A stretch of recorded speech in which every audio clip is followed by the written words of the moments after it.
Kung gusto mong ma-experience ang 5G sa murang halaga nasa tamang video ka. Dahil itong apat na i-recommend ko ay mula 4K hanggang 10K lang. Tama ang narinig mo at sa ganyang presyo makaka-experience ka na ng mas mabilis na connection. Abangan mo din dahil ituturo ko kung paano malalaman kung may 5G connectivity na sa area mo.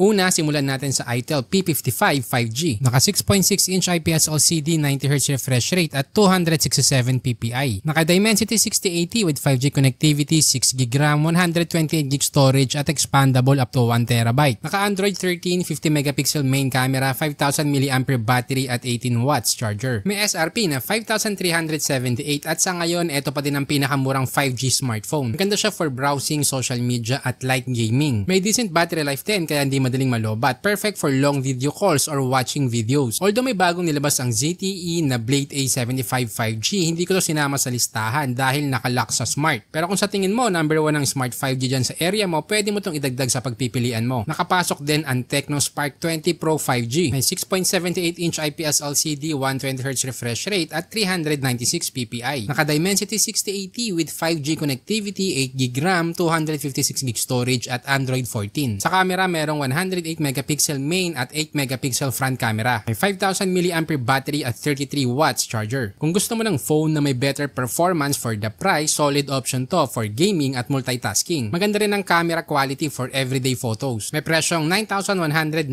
pesos. Andyan din ang Samsung Galaxy A15 5G. May 6.5-inch Super AMOLED, 90Hz refresh rate, 396 ppi at 800 nits peak brightness. Naka Dimensity 6100 plus, 4GB RAM, 128GB storage at expandable up to 1TB. May 5000mAh battery at 18 watts charger. Naka 50MP main, 5MP ultra wide, 2MP macro at 13MP front camera. Nakapasa din to sa DxO mark pagdating sa battery at camera test. Great choice para sa may gusto ng balance between performance at reliability. Maganda for streaming, social media at taking pictures. May SRP na 9,075 pesos. By the way, lalagay ko na din yung link sa description kung saan mo itong mabibili at official yan. Gumawa din kami ng FB group na smartphone tips, kaya kung ayaw mong masayang ang pera mo sa pagbili ng maling smartphone, mag-join ka na at kami mismo maghahanap ng best option at price para sa'yo. Susunod ay ang Nubia Neo 2 5G. May 6.72-inch IPS LCD, 120Hz refresh rate at 392 ppi. Naka Unisoc T820, 8GB RAM at 256GB storage. 50MP main, 6,000mAh battery, 33 watts charger at bypass charging. Kung gamer ka, panalo to. Under 10K, meron na tong powerful processor na kaya karamihan ng mobile games. Smooth din ang performance when switching between apps, plus may shoulder trigger kaya may advantage ka sa FPS games. May presyong 9,730 pesos. Ngayon, para malaman kung available ang 5G sa area mo, you can visit these sites for Dito, Smart at Globe users at ilalagay ko na din sa description. Sa mga sites na to, makikita mo na ang mga locations na may 5G connectivity sa buong bansa. Make sure din na 5G capable ang SIM card mo. Yung ibang SIM kasi pwedeng ma-activate ang 5G basta tumawag ka lang sa hotline or pwede kang pumunta sa mismong store. Ngayon, pag-usapan naman natin ang advantage ng 5G. Syempre, mas mabilis na mobile internet kumpara sa 4G lang. At ito yung ginawa kong test sa Araneta Cubao. Sa mga nagtatanong paano kung di available ang 5G sa area ko pero naka 5G phone at SIM ako. Well, mag-a-adjust automatically ang mobile network mo. Depende kung ano ang available sa area mo. Halimbawa, hindi available ang 5G, so bababa yan sa 4G. Pero pag napunta ka sa area na may 5G, yung 5G network naman yung masasagap mo. By the way, ginawa ko nga pala ang Tecno dahil sa dami ng smartphone na lumalabas ngayon, napakahirap nang mamili. Kaya dito sa channel, kami na mismo ang nagre-research para malaman kung anong device ang pinakasulit sa budget mo. Pero para makagawa pa ako ng ganitong content, kailangan ko din ng suporta mo. Kaya huwag kalimutan mag-subscribe, i-like at i-share ang ating video. Kung naghahanap ka naman ng best phone under 10K, just click here.